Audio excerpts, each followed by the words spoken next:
नामक नदी का एक तट है। ये क्या है? तुंगभद्रा कहते किसे हैं? तुंग माने श्रेष्ठ, भद्र माने कल्याण करने वाला। आपको लगेगा पिछली बार वाले आचार्य जी भी आए थे, उन्होंने यही कथा सुनाई थी। इस बार भी पांडे जी ने बुलाया, वो कथा सुनाई। अपने अपने मोबाइलों पर लगे रहो, आराम से कथा चल रही है, अपने चल रही है। धारा प्रभा अपने, हाँ व्यास जी बोलते रहेंगे आराम से, क्या फर्क पड़ता है। कुछ तो लोग कहेंगे, लोगों का काम है कहना, छोड़ो बेकार की बातें, कहीं बीत न जाए रहना। कथा तो बहुत होती थी, मोबाइल में पहले लगे रहो। बोलो जय श्री कृष्ण। भैया अपने जीवन को नष्ट मत करो, ये भगवान है। 2-2.5 देखो 24 घंटे में 10% 2 घंटे 40 मिनट होते हैं। ठाकुर जी को 2-4-5 घंटे दे भी दिए कथा में, ठाकुर जी कहेंगे वाह, है ना। वो किसी की बहुत अच्छी मुझे पंक्ति याद आती है। आज मंदिर में गया तो भगवान ने भी उलाना दे ही दिया। आज मंदिर में गया तो भगवान ने आज उलाना दे ही दिया। यार सब तो मांगने आते हैं, कभी तू ही मिलने आया कर। बोलो जय श्री कृष्ण। जय श्री कृष्ण। सब तो मांगने आते हैं, तू कभी मिलने तो आया कर। आज भगवान ने भी उलाना दे दिया, थोड़ा वक्त दो। लेकिन क्या करें, हमारे पास कम वक्त है। जिसके पास, कई लोग कहते महाराज वक्त नहीं है, बिल्कुल मरने का वक्त नहीं है। अच्छा, जिसके पास वक्त कम होता है उसको क्या कहेंगे? अपने आप गणित लगा लेना घर में जाके, बोलो जय श्री कृष्ण। जिसके पास कम वक्त हो उसको क्या कहेंगे? एक बात घर की है, बोलो जय श्री कृष्ण। तुंगभद्रा तटे पूर्वम अभूत पत्तन उत्तमम। तुंग माने श्रेष्ठ, भद्र माने कल्याण करने वाला। वहां पर एक पंडित जी महाराज रहते हैं, जिनका नाम है आत्मदेव जी महाराज, आत्मदेव शर्मा। ध्यान रखना, बड़े काम की कथा है आप लोगों की। उनका नाम आत्मदेव है, रहते कहां है? तट पर। अच्छा, हम लोग कौन है? हम लोग सब आत्मदेव ही हैं। और कहां रहते हैं? संसार में। संसार में भी एक तट है, घट है। क्या है? तुंगभद्रा। तुंगभद्रा ये संसार क्या है? भगवान का बनाया हुआ एक सुंदर संसार है। शरीर माध्यम खल धर्म साधनम। इसी शरीर से हम परमात्मा को, ये हम जीव हैं, जगत में रहते हैं, जगदीश के पास जाना है। बस हम जीव हैं, जगत में रहते हैं, जगदीश के पास जाना है। साधारण सी बात है। हम लोग भी आत्मदेव होकर गंगा तट के किनारे, नदी तुंगभद्रा नदी के किनारे तो रहते हैं सुंदर, लेकिन हमारी एक पत्नी है जिसका नाम है धुंधली। बोलो जय श्री कृष्ण। जय श्री कृष्ण। वो थोड़ी ठीक नहीं है। धुंधली समझते हैं किसको कहते हैं? जिसको ना तो अंधेरा दिखाई दे रहा है, ना रोशनी दिखाई दे रही है। आपने देखा, एक बड़ी बूढ़ी माताजी हो जाती है या वृद्ध बाबूजी कहते हैं बेटा थोड़ा रोशनी कर दो, मुझे ना धुंधला धुंधला दिखाई दे रहा है, मुझे थोड़ा धुंधला धुंधला दिखाई दे रहा है। धुंधला माने ना प्रॉपर दिखाई, रोशनी है, उजारा है, ना अंधेरा है, बीच का है।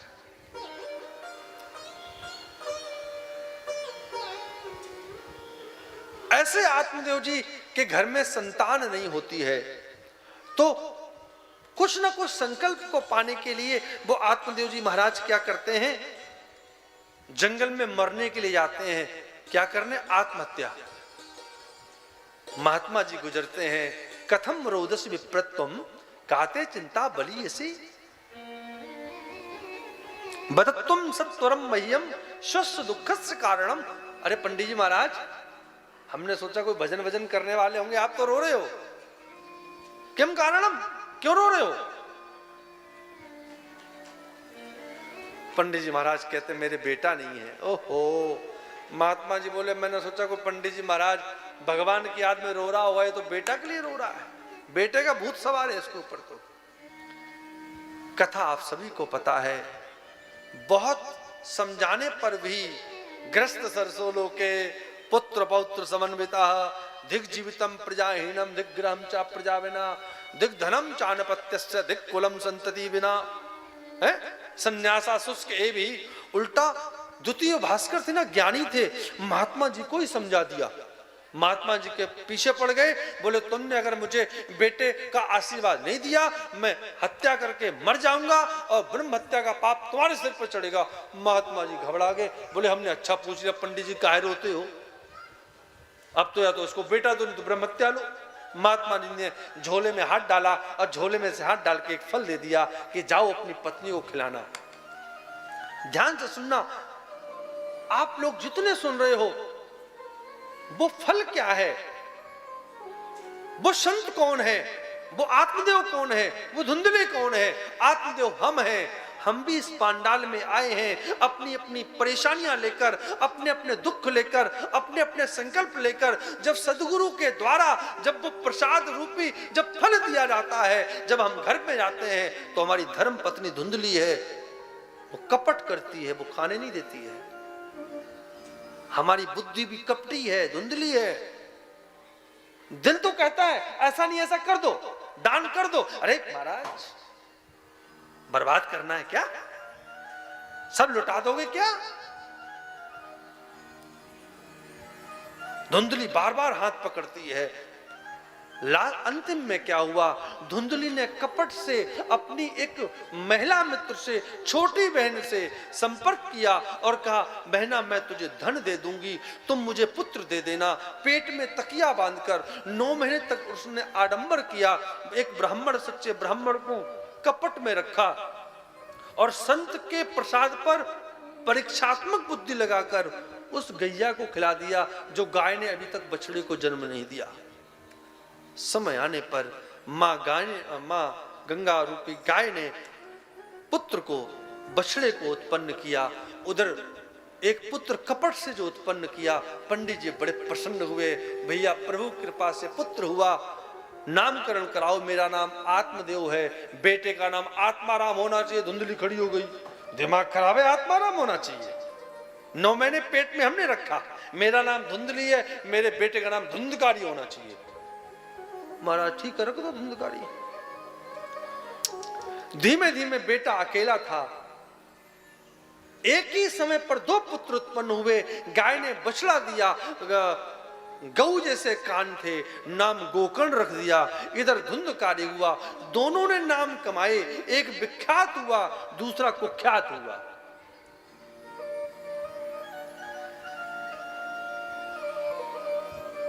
एक विख्यात हुआ, गोकर्णो पंडितो ज्ञानी धुंधकारी महाकला, दोनों नाम कमाए, एक कुख्यात हुआ, दूसरा विख्यात हुआ। गोकर्ण जी महाराज ने संस्कार संत के प्रसाद में थे। धुंधकारी धीमे धीमे बड़ा हुआ, सबसे पहले कांच की गोलियां खेलना प्रारंभ किया, फिर ताश के पत्ते खेलना प्रारंभ किया, फिर पत्तों में पैसा लगाना प्रारंभ किया, पैसे में फिर थोड़ा हार जीतना प्रारंभ किया। मन में थोड़ी खुशी आई तो ज्यादा पैसे लगाए, तो हारना प्रारंभ किया, हारना प्रारंभ किया। टेंशन खोपड़ी में चढ़ी, जब टेंशन खोपड़ी में चढ़ी तो पीला नीला पानी जो होता पीना शुरू कर दिया। बोलो जय श्री कृष्ण। मदरा पान करने लग गया। एक दिन आत्मदेव जी ने कहा, पुत्र तुम ब्राह्मण हो, रात्रि के 2-2 बजे तक तुम घर पे पहुंचते हो, अशोभनीय है, ब्राह्मण को ऐसे कुकृत्य नहीं करने चाहिए, सावधान। आजकल ऐसा होता है, जब बड़ा बेटा जिसको माता पिता पढ़ा के बड़ा करते हैं, जो माँ बाप पूछते हैं बेटा कहां जा रहे, बोल खबरदार पूछा,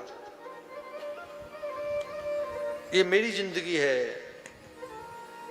तुमने किया ही क्या है, और किया है वो तुम्हारा फर्ज था। ऐसा सुनने को मिलता।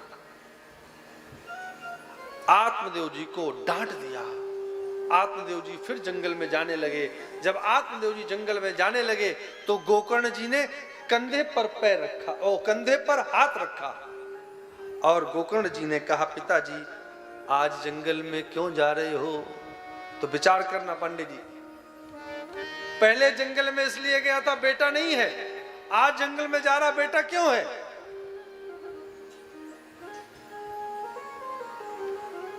यही चक्कर है। जरूरत से कम रोशनी भी आंखों को खराब कर देती है, जरूरत से ज्यादा रोशनी भी आंखों को चकमा दे देती है। बैलेंस।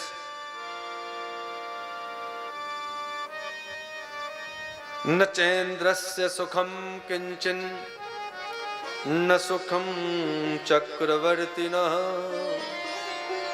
सुखमस्ति विरक्तस्य मुनेरेकांत जीविनः। पिताजी न चेन्द्रस्य सुखम किंचन न सुखम चक्रवर्तिनः सुखमस्त विरक्तस्य मुनेरेकांत जीविनः। कहां जा रहे हो? कि दीन कहे धनवान सुखी, धनवान कहे सुख राज को भारी, राजा कहे महाराज सुखी, महाराज कहे सुख इंद्र को भारी, इंद्र कहे सुख चतुरानन को, चतुरानन कहे सुख विष्णु को भारी। तुलसीदास विचार करे हरि भजन बिना सब जीव दुखारी। पिताजी अब रोने से कुछ फायदा नहीं है, क्या करना है? तो गोकर्ण जी महाराज ने अंधकूपे स्नेह पासे बद्धा पंगुरहम सठा कर्मणाम पततो नूनम मामुद्धर दयानिधे। हे दयानिधि, मेरा उद्धार कैसे होगा, इसका आप मुझे उपाय बताओ। तो गोकर्ण जी ने बहुत सुंदर तरीके से 2 श्लोकों में पूरी भागवत का निचोड़ मानो समझा दिया है। आप लोग बड़े ध्यान से समझे। इसका नाम है गोकर्ण गीता। कि देहेस्त मांस रुधिरे भेमतिम त्यजत्वम जाया सुता दिशु सदा ममता विमुंच पश्यानिशं जगदिदं क्षणभंगनिष्ठम् वैराग्यराग्यरसिको भवभक्तिनिष्ठ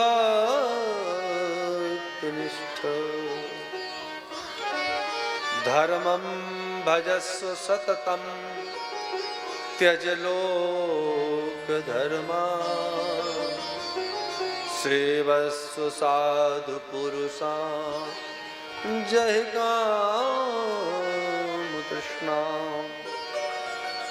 अन्यस्य दोष गुण चिंतनमाशु मुक्त्वा सेवा कथा रसमहो नितरां पिबत्वम्। पिताजी देहेस्त मांस रुधरे विमतिम त्यजत्वम। जीवन में कल्याण तभी हो सकता है जब जीवन में 2 प्रकार की रस्सियों को हमेशा के लिए छोड़ दोगे। 2 रस्सियां बड़ी खतरनाक हैं।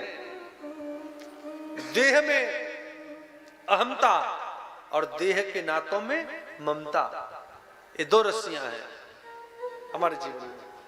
हम देह में अहमता करते हैं और देह के नातों में ममता करते हैं। अरे मेरा क्या होगा, या मेरा कोई क्या कर सकता है, ये अहम है, और मेरे सभी है, ये वहम है। तो 2 रस्सियां होगी जीवन में। पिताजी ये 2 रस्सियों में व्यक्ति जकड़ा हुआ है। देहेस्त मांस रुधरे भेमतिम त्यजत्वम। इनके प्रति जो मति है पिताजी सर्वथा उसका परित्याग कर दो। और जाया सुता दिशु सदा ममतान विमुंच। जाया सुता दिशु सदा ममतान विमुंच। और पश्चानिशम पत्नी पति घर मकान दुकान यह जीवन में सर्वस्व है, ऐसी जो ममता आसक्ति है उसका परित्याग कर दो। और पश्चा निशम जगदिदम क्षणभंग निष्ठम, ये जो तुम्हें जो भी संसार में दिखाई दे रहा है, घर मकान दुकान वाहन यान मोटर नॉन तेल लकड़ी की जो व्यवस्था में तुम पूरे दिन लगे पड़े हो, लेकिन वैराग्य राग रस को भवभक्त निष्ठा। पिताजी, वैराग्य माने है जानना, ज्ञान माने है जानना, वैराग्य माने है मानना। आप इसको धीमे धीमे इसका परित्याग करो और क्या करो कि धर्मम भजस्व सततम, धर्म का